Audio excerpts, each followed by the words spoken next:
Então, como eu acabei de dizer, nós vamos criar as classes faltantes do exercício que a gente fez no dia 11, que são as classes aula, a gente já fez utilizador, professor e aluno, aula, presença e avaliação. Aula.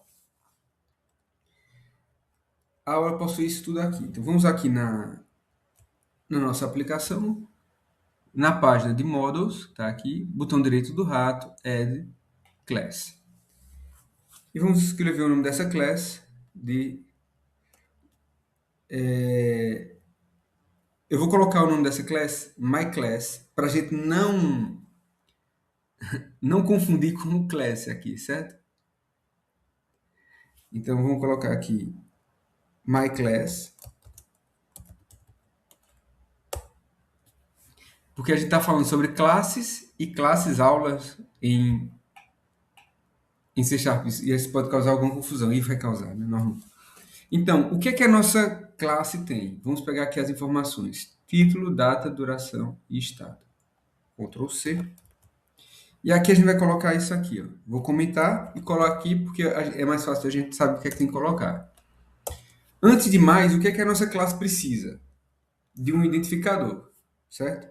Então, vamos criar aqui um public int id getSet.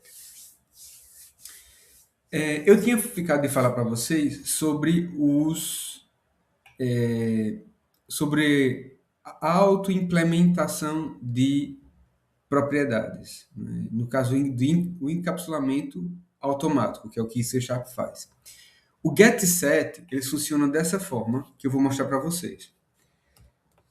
Para cada propriedade que nós temos, a gente tem aqui uma propriedade chamada ID, pública, nós temos um campo privado que vai servir.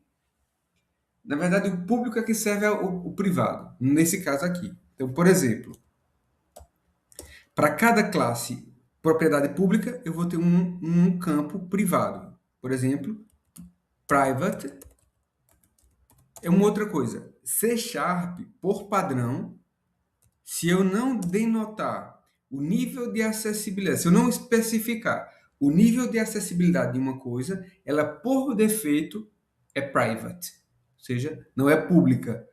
Então, por exemplo, se eu fizer assim, ó, int id, veja que aqui o ID é até adicionar automaticamente, mas olha, se eu fizer isso assim, automaticamente ela é entendida como private, não é acessível. Então, a gente escreve, para não correr o risco de fazer errado, private int id. O Rider pede que a gente escreva assim, ó, id, como está aqui. Deixa eu ver o que ele está dizendo aqui. ID, com o underline. O ID, dessa forma que a gente está escrevendo, também está certo. Não precisa ser com underline, certo? Então, como eu disse, para uma pública a gente tem sempre uma private. O getSet implementado de forma explícita, nós temos essa estrutura aqui de bloco de código no, no, na propriedade pública. Ela vai ser assim: public int, então get, abre e fecha chavetas, return id. O que a gente está fazendo aqui? Diz que quando alguém fizer get, nós vamos retornar. Quando fizer get desse ID aqui, nós vamos retornar o que tem nesse aqui. Então, por exemplo, esse ID idealmente precisa ser inicializado. Então, por exemplo, eu posso colocar um valor como 0, mas eu poderia colocar um valor qualquer, 0, 1, 2, 100, 1000. Eu escolho o valor. Ou às vezes esse valor vem escolhido pelo negócio.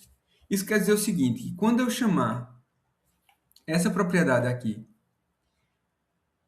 o valor que ele vai me retornar inicialmente é 0. Então, vou fazer aqui o set. O set, como o próprio nome diz, ele vai fazer o seguinte. Vai dizer que o ID, que nós chamamos como privado, vai receber o valor que vai ser passado na chamada dessa propriedade.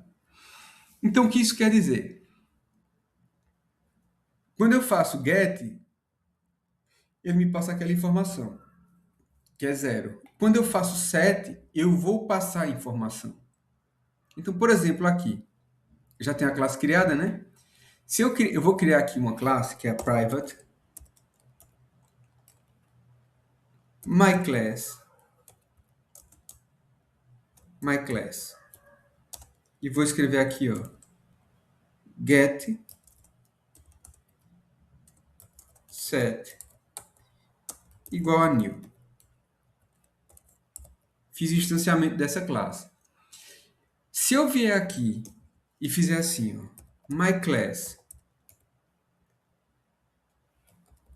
não é isso, myClass, ponto, id é igual a 2. O que é que eu acabei de fazer? Eu modifiquei um valor originário que na minha classe era 0 e agora passa a 2, porque o que é feito ali, onde eu estava mostrando a vocês, é que aqui, na propriedade, ele vai utilizar o set para especificar que o novo valor que a propriedade ID vai passar para a private ID, que está encapsulada aqui, é o valor 2. O que está dizendo aqui é que eu não preciso passar o 0. Por quê? Porque se um valor não é nullable, ele já inicia como 0 em C#, certo? Então, a gente não vai trabalhar com nullables para já, mas eu quero forçar que o valor originário dele seja 1 ou outro. Então, eu vou colocar 0, continuar como 0 aqui. Por padrão, por defeito, já é 0. Vou voltar aqui. Então, quando eu faço isso, eu estou fazendo um set. Agora, malta, quando eu venho aqui, ó, e eu vou fazer um H4 disso aqui, e escrevo myClass ponto id, eu estou acedendo à propriedade pública que vai buscar o valor que foi guardado no campo privado. Ou seja, vai buscar o valor que está guardado aqui. Esse valor que está guardado aqui, ele mudou aqui quando eu disse que o ID era 2. Então, aqui eu faço set, eu estou fazendo um set. E aqui eu estou fazendo um get. Porque eu não estou atribuindo, eu estou acedendo, eu estou acessando a informação que está guardada na caixinha do ID, que está encapsulado no campo ID, Private ID, certo? Então, isso aqui que a gente está fazendo com o ID é encapsulamento, certo? Que é uma das características de programação orientada a objeto. A outra é, que a gente já falou, é a herança, e a outra ainda é a abstração. A gente tem a abstração, a herança e encapsulamento como características de programação orientada a objeto, e a gente já está usando as três, certo? Nesse caso aqui, a gente está usando o famoso encapsulamento, que é proteger a informação para que ela não seja acedida de maneira incorreta ou modificada sem o devido acesso, sem o acesso correto. Porque, por exemplo, se eu não quisesse que houvesse modificação aqui, eu poderia fazer somente isso aqui, ó. Só o get. E o que é que ia acontecer?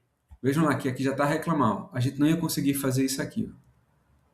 Permitir que alguém passe informação para aquele valor, porque ele está protegido. Certo? Pronto. Então, isso aqui é o ID.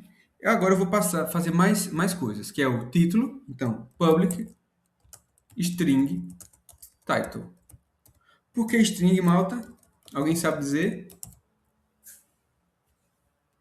Porque a gente está falando de uma coleção de textos. Título é provavelmente um valor grande de informação. E aí, por isso que a gente utiliza a string. O próximo, public. E agora? É data.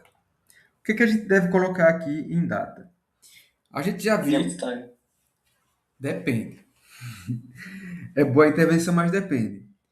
Se eu preciso do tempo, eu vou colocar tempo, certo? Sim.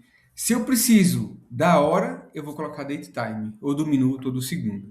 Se eu preciso só saber o dia, por exemplo, dia de nascimento, ou data de nascimento, basta colocar um data. Então, por exemplo, eu tenho aqui o date, date only, por exemplo, date, date. É suficiente, ele vai pegar só dia, mês e ano. O date time, que o vosso colega sugeriu agora, o que é que ele vai buscar? Qual a informação que ele vai buscar? Dia, mês, Mês, ano, hora, hora, minuto e segundo. segundo. Segundo, exatamente. Eu acho que consegue até buscar milissegundo, eu já não sei se o daytime vai buscar milissegundo. Deixa eu ver aqui.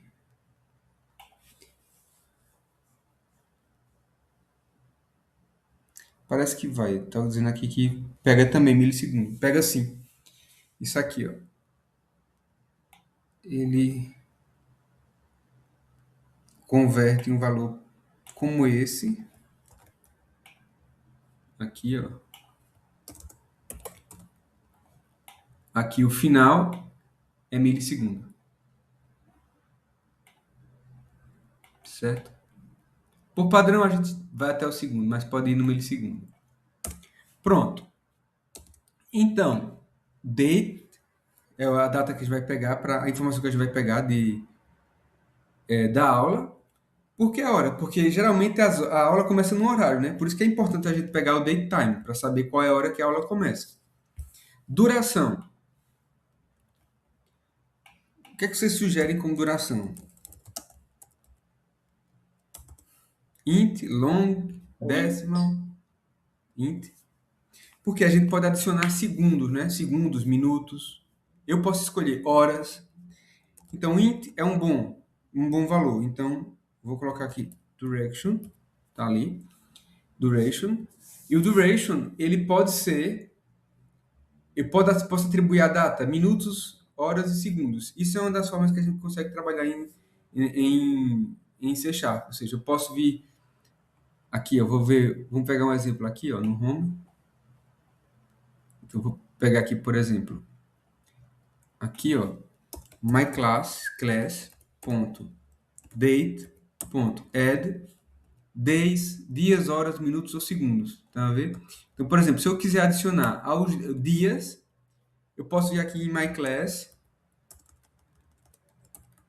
ponto e adicionar a duração, porque digamos que as aulas durem dias. Se eu guardo na duração os dias em vez de, enfim, eu posso adicionar valores dentro de uma data, date time, que são hora, minuto, segundo, etc. Dias, etc. Pronto. Voltando aqui para my class, para a gente terminar. Duração e estado. Public. E aí, malta, eu vou sugerir a gente fazer isso aqui. Um enum chamado state. E o enum, ele tem três valores, que é o agendado, realizado e cancelado. Então, vou colocar aqui scheduled,